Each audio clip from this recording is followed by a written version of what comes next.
My guest today on 12 Minutes With is Antonio Kampinos, the president of the European Patent Office, an international organization with its headquarters in Munich, which examines as many as 200,000 European patent applications each year. President, welcome to the program. Thank you. Thank you for having me. So let's start with this perennial question of Europe's competitiveness problem. We're seeing a major political push here in Europe to solve this. We're hearing that the economy is lagging behind competitors, that we really need to do something about this urgently. When does your institution, the European Patent Office, come in into all of this? Well, before I tell you or try to explain where we come in, let me tell you that the diagnostic is known, is publicly known. I mean, we need to complete the internal market. This corresponds to a non-custom barrier of around 40 to 60% for our goods, 100 to 110% for our services. This has been estimated of a non-generation of GDP of around 600 to 700 billion euros, which is basically what we need to complete the internal market. And it is clear that we need really to remove as many barriers, as many bureaucratic barriers as we can, in order to free a little bit of space for macro entities, for research centers, for universities to bring as many ideas from the lab to the market. So it's pretty clear what we need to do. In particular, when you think about the trade volumes within Europe and between Europe and the rest of the world, we see that 60% of the trade volumes are between our member states and 40% between our member states and the rest of the world. So, in a way, we need to look at our competition rules. I'm not saying that we need to deregulate them, but it is clear that these rules are be designed for within the internal market and not for Europe competing in the global market. So we need to have a look into it because in the past 50 years, we didn't generate a 100 billion worth company. Or a trillion worth company, which is basically the value of many US companies or Chinese companies. Yet Europe is known as a powerhouse for research, for innovation. Yes. But you've just described there the big economic cost of not completing the internal market and the fact that we don't have a European GAFAM, let's say.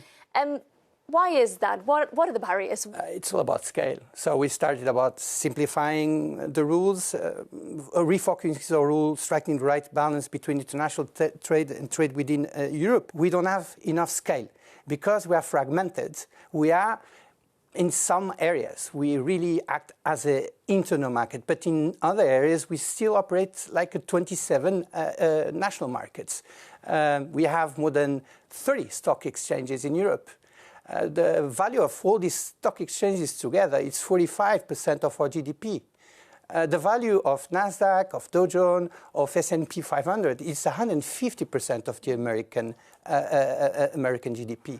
So that explains why 2/3 of our investment in R&D, which are around 2.2% of our GDP, come from the public sector.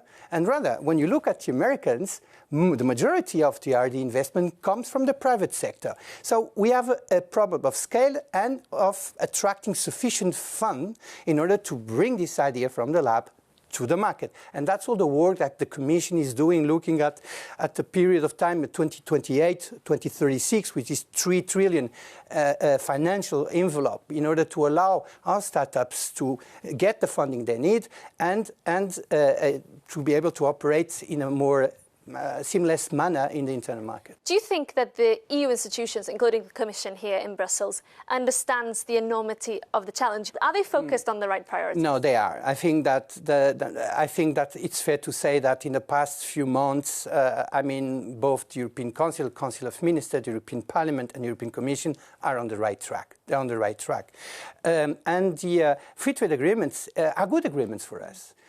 They might be a little bit painful in certain areas.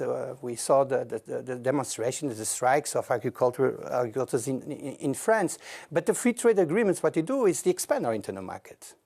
And as we have to compete with China and with the US, having access to the Canadian market, having access to the Mercosur market, having access to the Indian market, and more recently to the Australian market, is a good thing for us.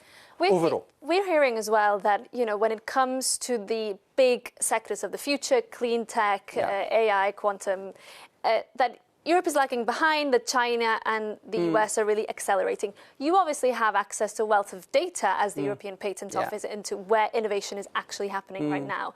Is the outlook as gloomy as we're being told it is? I don't think so. But I think that we really need to learn the lessons from the past. And it's clear that when you look at the research center, the major research center in the world, many are situated in Europe. Oxford, Cambridge, and Helsinki, just to name the two first that come to my mind. In terms of fundamental research, if we are not the best, we are among the best. And when you look at the patent data, you will see that when we are developing a technology at the fundamental research level, we have 50% of overall European patents. But when we come close to the market, which means when you have to embody this technology in products or in services, that's where you see that the Chinese or the Asian companies and the US companies, they come very strong at us. So we need to improve that. And that's exactly when you move this idea from the lab to the market.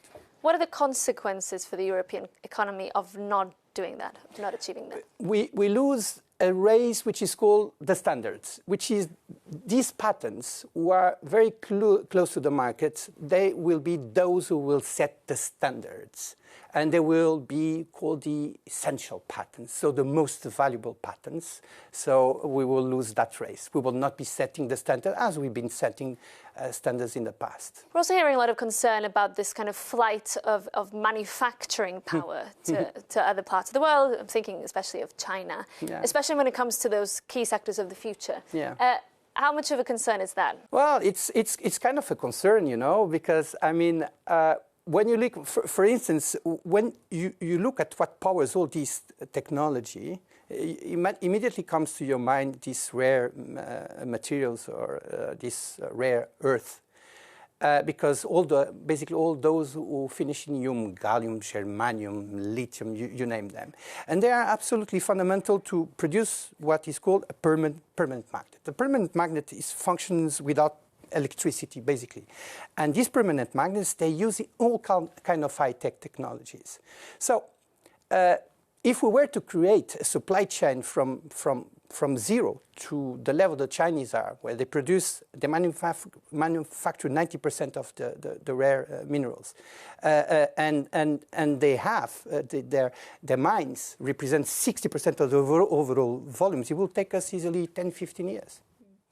And that's why I think, for instance, that another technology, which we have been talking in Europe, but not as much as we've been talking about AI or the quantum technologies, but it's the recycling, the materials recycling technologies, so that we build circular economies around specific technical fields. It's fundamental for our autonomy, for our sovereignty. Yes.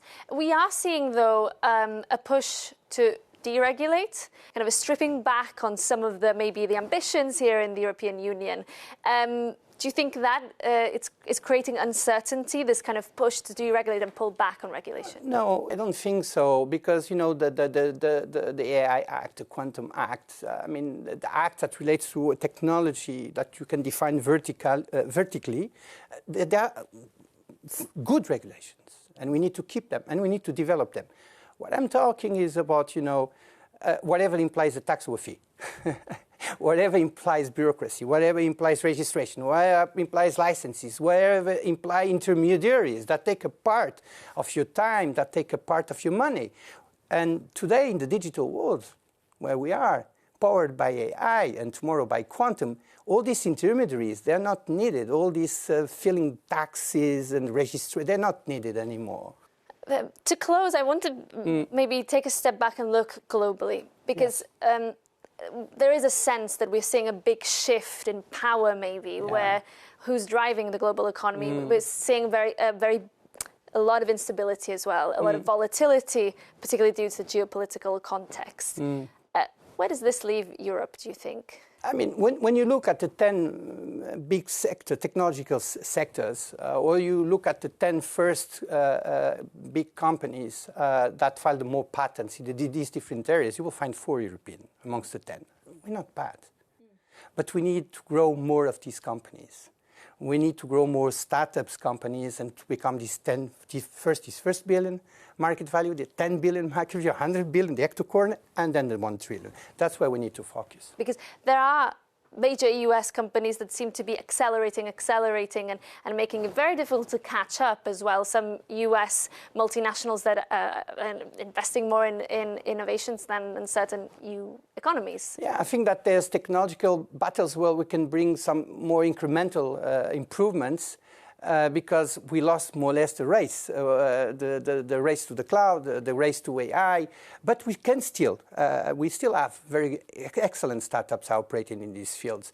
But the next big revolution I see is the quantum technology, and we're still in the phase in between fundamental research and development research, but we're coming relatively close to the market, and typically that's where Europe loses the battle of competitiveness, of the innovation. So that's where we need to focus, and to focus there, we really need to defragment the internal market. We might need to discuss, the creation of a stock market for the EU, and not these more than 30 internal national stock markets, and to scale up these startups to become global players. Okay, finally, just to close, we've had two major reports in about 2 years ago from Letta and Draghi, both previously Italian prime ministers. Yes. Mario Draghi did warn that if Europe doesn't do anything urgently, it could face a slow agony. Is that still a fear, a possibility? At the macro level, macroeconomic level, we have among the most costly social models and the most beautiful ones. I see myself in the European social model. But this social model, this pension system that we have, social security systems that we have, unemployment, that needs to be financed.